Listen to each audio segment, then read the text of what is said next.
Announced by all the trumpets of the sky, arrives the snow.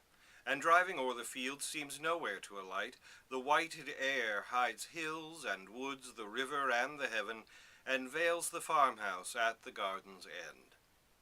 The sled and traveler stopped, the courier's feet delayed, all friends shut out, the housemates sit around the radiant fireplace, enclosed in a tumultuous privacy of storm. Come see the north wind's masonry. Out of an unseen quarry evermore furnished with tile, the fierce artificer carves his white bastions with projected roof round every windward stake or tree or door.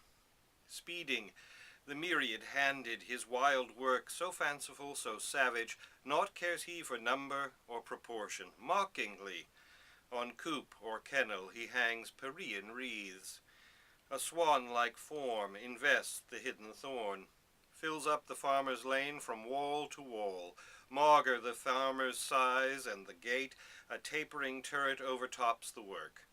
And when his hours are numbered, and the world is all his own, retiring as he were not, leaves, when the sun appears, astonished art to mimic in slow structures, stone by stone, built in an age, the mad wind's night work, the frolic architecture of the snow.